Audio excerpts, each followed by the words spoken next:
You're invited to step back in time some 4,000 years to explore the ancient land of the Bible, what we now call the Middle East, and to meet legendary people whose stories have influenced millions of lives throughout history. Reader's Digest brings you Great People of the Bible. You'll see how God leads Abraham to his ultimate test of faith. Will he sacrifice his son at the Lord's command? You'll meet Abraham's son Isaac, whose twin sons Esau and Jacob, in a lifetime of conflict, battle for their birthright and their father's blessing. And you'll meet Jacob's handsome and compassionate son Joseph, sold as a slave into Egypt by his brothers, who eventually becomes one of the most powerful men in the court of Pharaoh. These are tales of intrigue, full of twists and turns, lies and deceptions, drama and passion.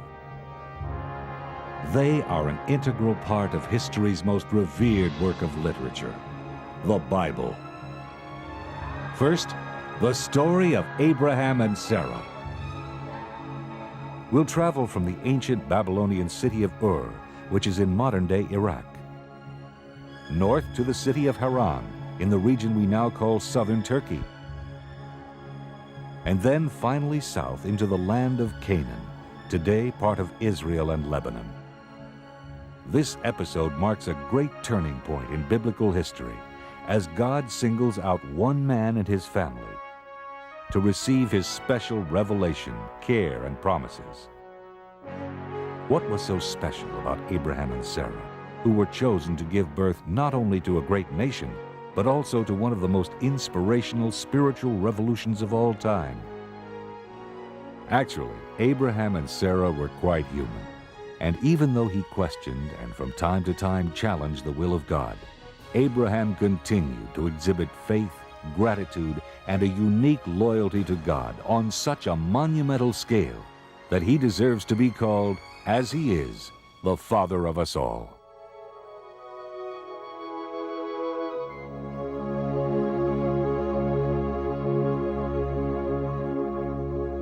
Our story begins in the city of Ur, in what is today Iraq. Here is where Abraham and Sarah spent their early years, about 2,000 years before the birth of Christ. The concept of one God had not yet been widely accepted, and they were surrounded by people who worshipped idols. In his waning years, Abraham's father, Terah, decided to move from Ur to the land of Canaan. So he took with him Abraham, Sarah, and his grandson Lot. They first traveled northward some 500 miles to Haran. Today, Haran is called Tel El Mugayar in southeastern Turkey. They settled there, and that is where Terah died. As the years went by, Abraham and Sarah lived an ordinary pastoral life, but there remained a tremendous void in their lives. They were never able to have children.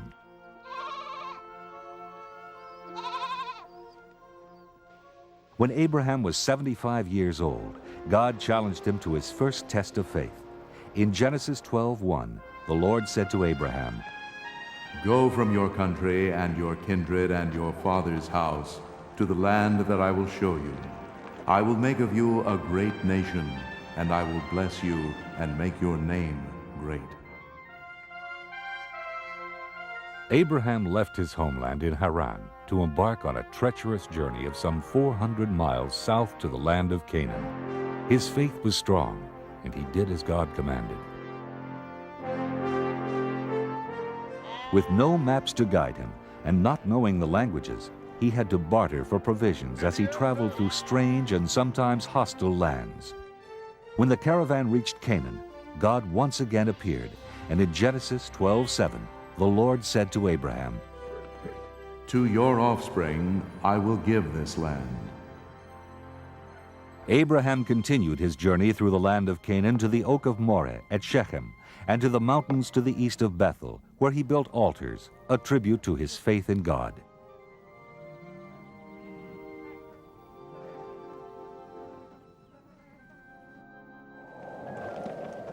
As time passed, however, Abraham's faith appeared to waver. Here he was, as God had led him, in a foreign land surrounded by pagans, and he and Sarah still childless. How was he to give this land to his offspring when he didn't have any land and he didn't have any children? And to make matters even worse, a severe famine swept through Canaan. Abraham and Sarah could not survive if they were to remain in Canaan. Not waiting for any divine message, Abraham took Sarah and Lot and the rest of his household and went down to the more fertile land of Egypt, where there was sure to be food. Before entering Egypt, Abraham had known about the killing of husbands and the kidnapping of wives. Not yet ready to trust completely in God's promise to ensure his safety, that evening, Abraham devised a plot that may very well have saved his life. He told Sarah, "You are a beautiful woman, and when the Egyptians see you, they will say, 'This is his wife,' and they will kill me, but they will let you live. Tell them instead, 'You are my sister.'"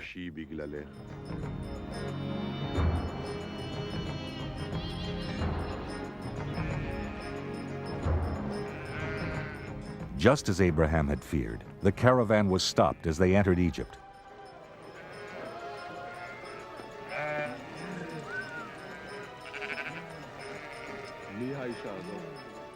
And when the officials of Pharaoh saw Sarah, they were impressed with her beauty and took her into Pharaoh's household. She was prepared for her introduction.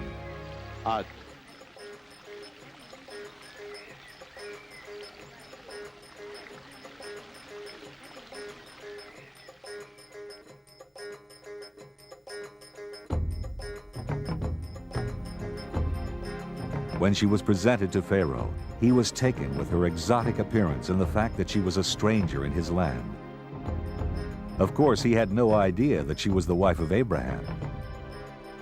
Pharaoh had been told she was unmarried, and he took her for his wife. What was Sarah to do? She could not protest, for to do so she would have endangered Abraham. As time went on, the pleased Pharaoh rewarded Abraham with generous gifts. Gifts of camels, sheep, oxen, slaves, and donkeys.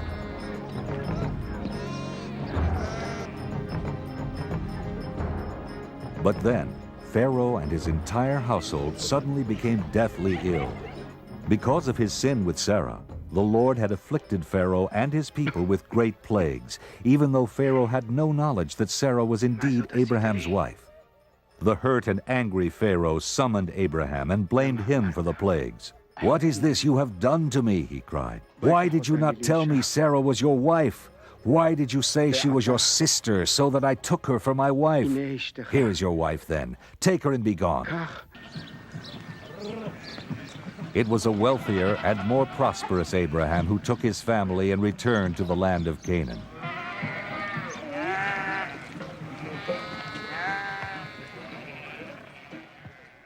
By then, Abraham and Lot, who was with him, owned so much cattle that their herdsmen were fighting each other for choice grazing lands. Yes, sir. Lot. In a generous gesture befitting the benevolence of a true patriarch, Abraham took Lot to a point overlooking the land and said, "Let there be no strife between you and me, and between your herders and mine, for we are kindred. Is not the whole land before you? Separate yourself from me.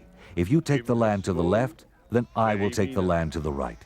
Or if you take the right, I will go to the left." The young Lot chose the better site, the rich and fertile land of Jordan, described in the Bible as well-watered everywhere, like the garden of the Lord, like the land of Egypt. So Lot settled among the cities of the plain and moved his tent as far as Sodom, and Abraham settled in Canaan. In Genesis 13:14, the Lord said to Abraham, Raise your eyes now and look from the place where you are, northward and southward and eastward and westward. For all the land that you see, I will give to you and to your offspring forever. I will make your offspring like the dust of the earth, so that if one can count the dust of the earth, Your offspring also can be counted.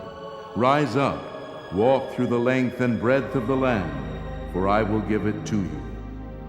Abraham led his household through the land of Canaan and eventually set up his tents in Mamre, as he was commanded by God. Here Abraham built an altar to the Lord. It was there that this patriarch of peace was drawn into battle.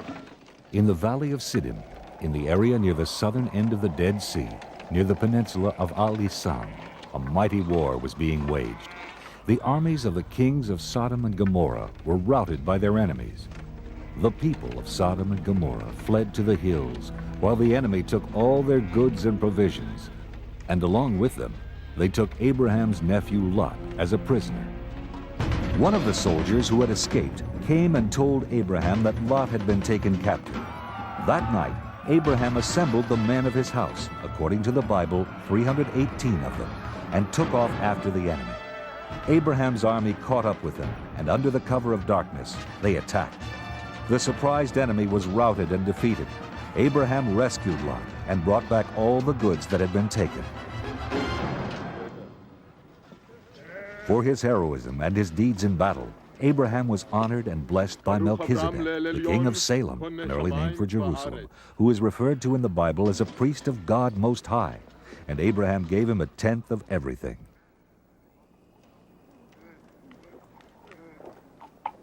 ברוך אל עליון אשר מגן צריך בידך. But when the grateful king of Sodom offered to let Abraham keep all the goods he had recovered in battle, Abraham declined. He took nothing. He said to the king of Sodom, "I have sworn to the Lord, God Most High, maker of heaven and earth, that I would not take a thread or a sandal thong or anything that is yours, so that you might not say, 'I have made Abraham rich.'" That night, the word of the Lord came to Abraham in a vision. In Genesis 15:1, the Lord said to Abraham, Do not be afraid, Abraham. I am your shield. Your reward shall be very great. Look toward heaven and count the stars. If you are able to count them, so shall your descendants be. Whether it was impatience or a lack of faith, Sarah decided to take matters into her own hands. At that time, Sarah had an Egyptian slave girl named Hagar, and Sarah decided that Abraham should take her as a concubine to produce an heir. Sarah said to Abraham, "You see that the Lord has prevented me from bearing children. Go into my slave girl. It may be that I shall obtain children by her."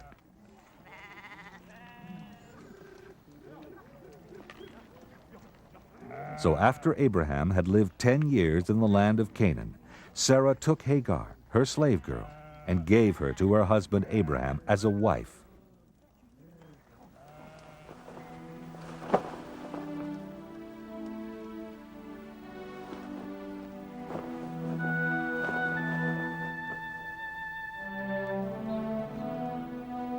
And when Abraham was 86 years old, Hagar bore Abraham a son. They named the child Ishmael.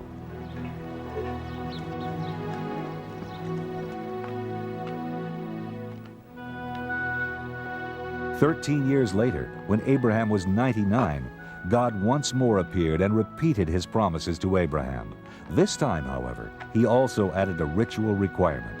In Genesis 17:4, God said, As for me, this is my covenant with you. You shall be the ancestor of a multitude of nations. I will make you exceedingly fruitful, and I will make nations of you, and kings shall come from you. And I will give to you and to your offspring after you the land where you are now an alien, all the land of Canaan for a perpetual holding. Every male among you shall be circumcised when he is 8 days old, and it shall be a sign of the covenant between me and you. Any uncircumcised male shall be cut off from his people. He has broken my covenant. At the same time, God also told Abraham he would give him a son by Sarah. Abraham fell down laughing. He said to himself, "How can a child be born to a man who is 100 years old? How can Sarah, who is 90 years old, bear a child?"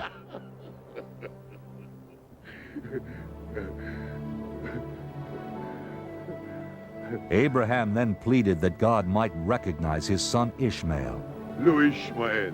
Oh, that Ishmael might live in your sight.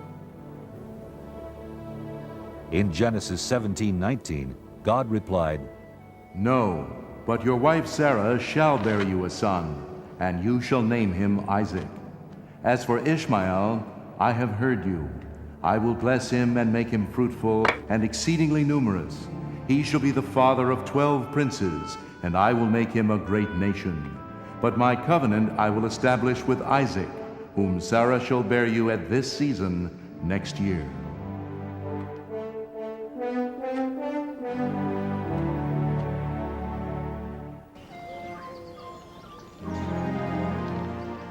That very day, Abraham, with his son Ishmael, and all the men of his household were circumcised.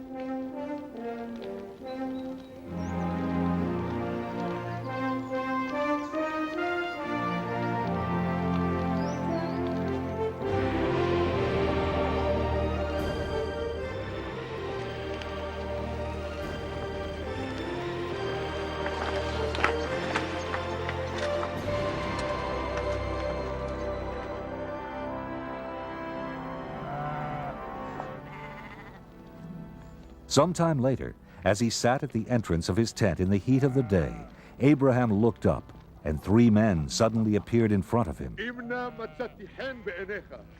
Abraham ran from the tent entrance to meet them and bowed down to the ground. In the tradition of Eastern hospitality, Abraham brought them water so they could wash their feet, and had Sarah and his servants prepare food for the visitors. Abraham set food before them, and they ate. They said to him, "Where is your wife Sarah?" And he said, "There, in the tent." Then one said, "I will surely return to you in due season, and your wife Sarah shall have a son." The men then set out for Sodom, and Abraham went with them to show them the way. As the men turned and headed for Sodom, Abraham remained and spoke to the Lord. The Lord explained to Abraham that there was a great outcry against Sodom and Gomorrah for their wickedness and sin, and he had come to judge them. Abraham then fulfilled God's promise that he would be a blessing even to other nations. He stood before God and questioned his decision to destroy Sodom and Gomorrah. If there was even a small number of God-fearing people, could not the sinners be saved? Suppose there are 50 righteous within the city. Will you then destroy the place? And the Lord responded to Abraham, "If I find at Sodom 50 righteous in the city, I will forgive the whole place for their sake."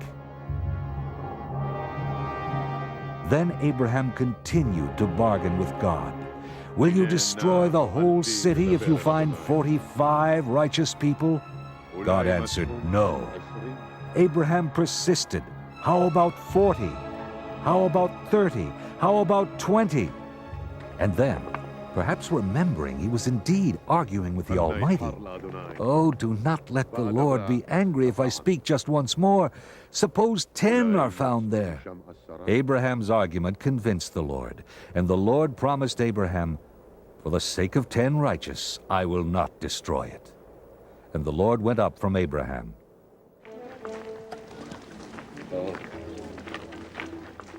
That evening, as the 2 angels arrived in Sodom, Lot, Abraham's nephew, was sitting in the gateway. He greeted them and urged them to wash and rest and feast in his home, which they did. But before they could lie down to rest, all the men of the city, young and old, surrounded the house and shouted to Lot, "Where are the men who came to you tonight? Bring them out to us so that we may know them." Lot stood his ground and confronted the crowd and said, "I beg you, my brothers, do not act so wickedly. Look, I have 2 daughters who have not known a man.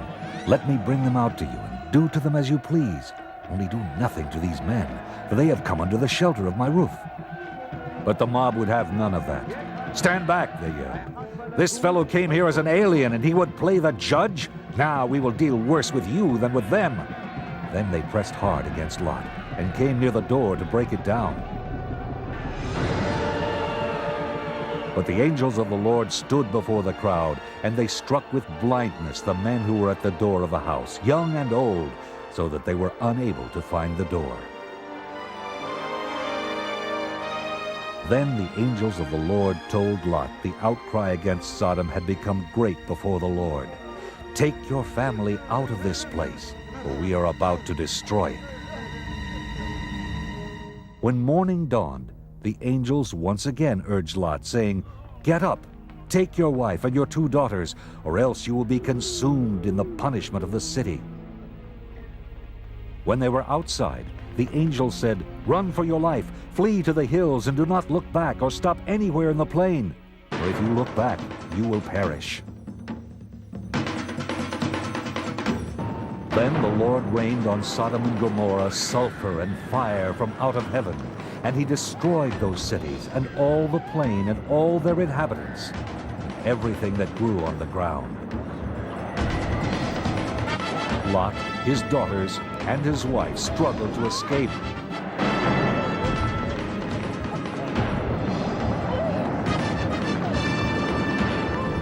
But Lot's wife behind him could not resist the temptation. She looked back and became a pillar of salt.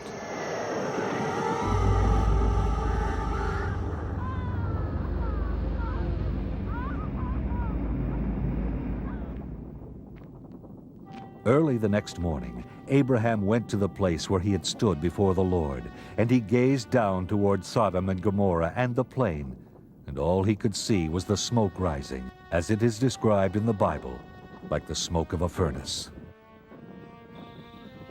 Lot escaped to the hills and lived in a cave with his 2 daughters.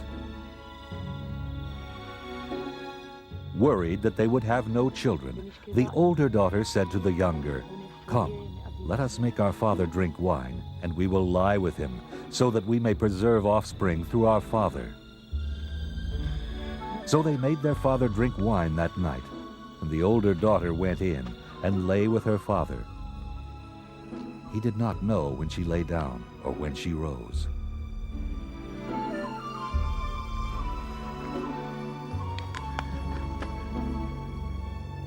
On the next night, they also made Lot drink wine, and this time the younger daughter lay with her father. Both the daughters of Lot became pregnant by their father. The older bore a son named Moab, who is the ancestor of the Moabites. The younger bore a son named Ben-Ami, who is the ancestor of the Ammonites.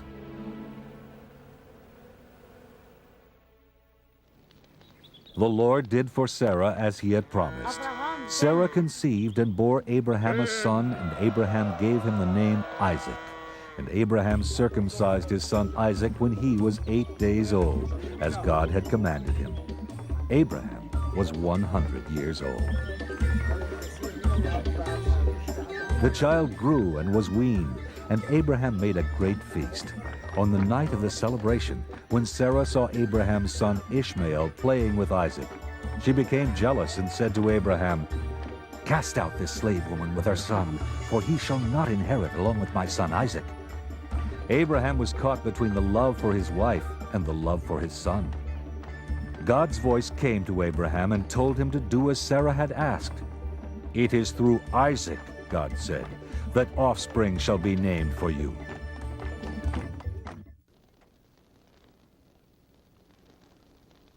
So Abraham rose early in the morning and took bread and a skin of water and gave it to Hagar. He sent her away along with Ishmael.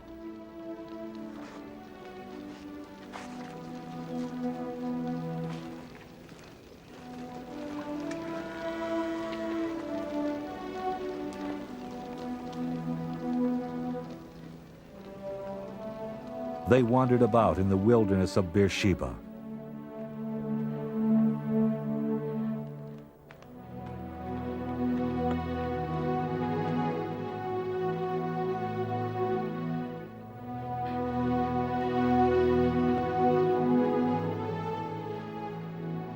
When the water in the skin was gone, she left the boy and sat down opposite him a good way off, for she had not the heart to listen to his cries and watch him die. "Do not let me look on the death of the child," she cried.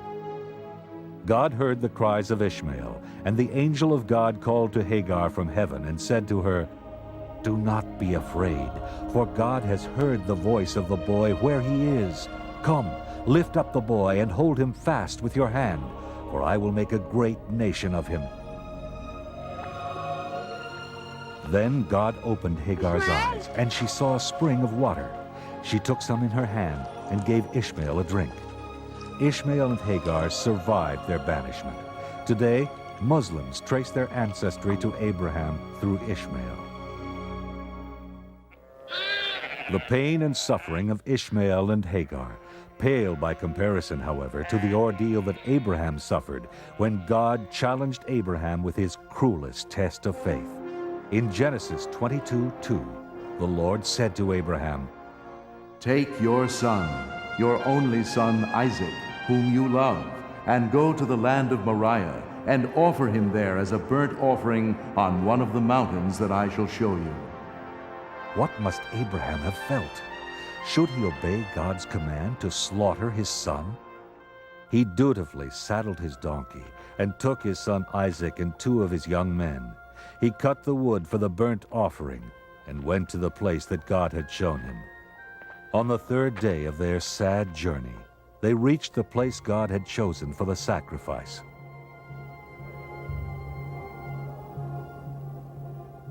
Abraham told the young men traveling with him to stay with the donkey, while Abraham and Isaac went ahead to worship. "We will come back to you," said Abraham. Abraham carried the fire and the knife, while Isaac carried the wood.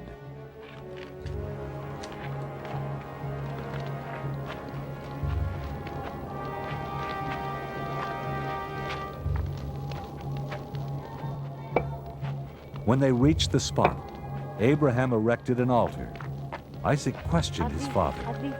"The fire and the wood are here, but where is the lamb for the burnt offering?" Abraham then responded with the heart-rending words, "God will provide himself the lamb for a burnt offering, my son."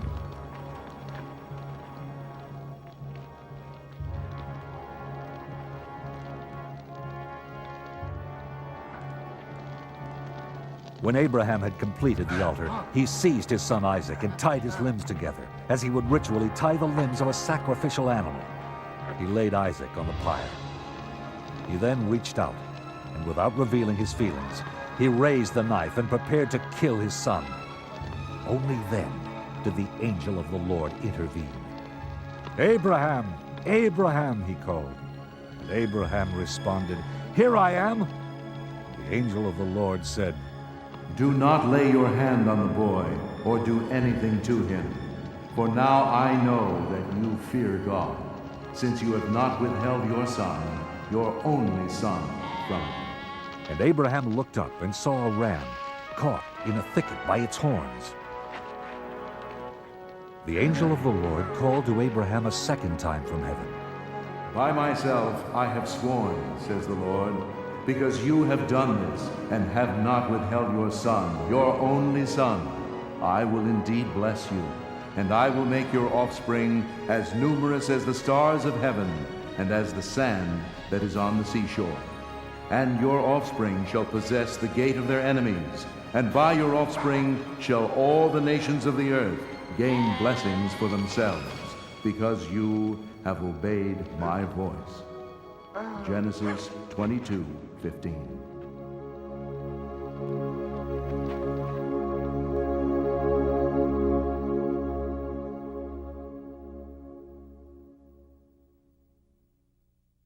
The story of Abraham and Sarah ends, and the story of Isaac, Jacob, and Esau begins in the land of Canaan, in the land we now call Israel. Scholars of the Bible often compare the life of Isaac with the life of Jesus, their miraculous births, and their unquestioning obedience at the time they were called upon to be sacrificed. Here is where those extraordinarily similar events took place, in Bethlehem, Jerusalem, Mamre, and Moriah, separated by 2,000 years and less than 50 miles. According to the Old Testament, Isaac's mother, Sarah, died when she was 127 years old in Hebron, in the land of Canaan. Abraham, Isaac, and her loved ones mourned and wept, and buried her in a cave facing Mamre. 3 years later, when Isaac was 40 years old, Abraham ordered his oldest, most trusted servant to find a wife for Isaac. In the tradition of the times, Abraham had him place his hand under his thigh and made him swear by the Lord that he would not choose a wife for Isaac from the Canaanites among whom they were living. Instead, Abraham wanted his servant to go back to Abraham's ancestral lands in Padan Aram, where he might find a more suitable wife for Isaac. "But suppose the woman doesn't want to follow me back here," asked the servant. "Shall I take Isaac back to your homeland?" "No, you must promise me that you will not take Isaac back there." And Abraham explained that if the woman was unwilling to follow him, the servant would be free from the oath he had sworn. The faithful old servant then took 10 of his master's camels, loaded them with beautiful gifts, and set off for the city of Nahor, which is close to Haran. He reached the outskirts of the city toward evening and had his camels kneel down beside the well of water. The women of the town were already out to draw water from the well. The servant prayed, asking for some sign from the Lord that would help him choose a wife for Isaac from among those women. "O Lord," he said, "I am standing here by the spring of water, and the daughters of the townspeople are coming out to draw water. When I say, 'Please, let me sip a little water from your jar,' let the one you have chosen for Isaac say, 'Drink, and I will water your camels also.'" Even before he had finished praying, the beautiful Rebekah, daughter of one of Abraham's nephews, appeared with a water jar on her shoulder.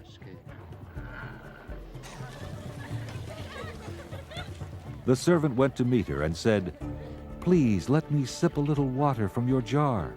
He wondered if she was the woman God had chosen to be the wife of Isaac.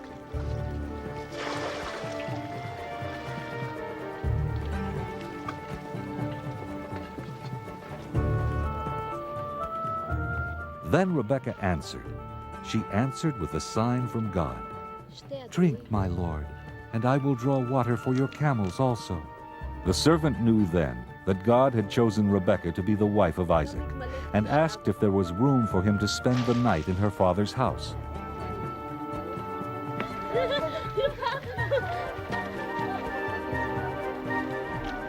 Rebekah ran home and told her brother Laban what had happened.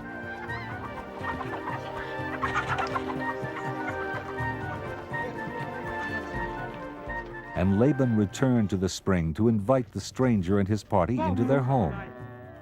Before they ate, the servant told Rebekah's family that he had been sent by Abraham to find a wife for Isaac. And recognizing that the servant was blessed by the Lord, they agreed to let Rebekah leave with him. The next morning, Rebekah and her maids prepared for the long trip back to Canaan. Then they mounted the camels and went with the servant to meet Isaac.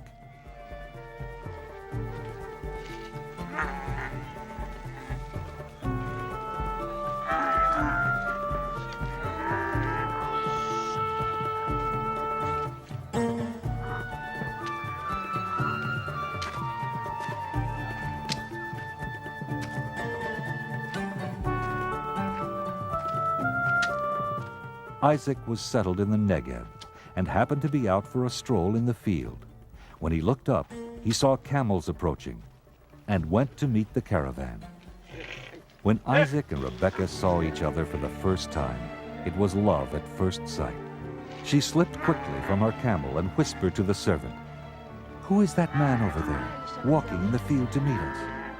The servant said, "That is my master, Isaac." Rebekah quickly covered herself with her veil, as was proper for a maiden. The servant then introduced Rebekah to Isaac and told him everything that had happened on his trip, how he prayed for a sign from the Lord, and how the beautiful Rebekah gave him that sign. Rebekah and Isaac fell very much in love and were married, and there was a great celebration. In Genesis 24:67, the Bible tells us, Then Isaac brought her into his mother Sarah's tent. He took Rebekah, and she became his wife, and he loved her. So Isaac was comforted after his mother's death.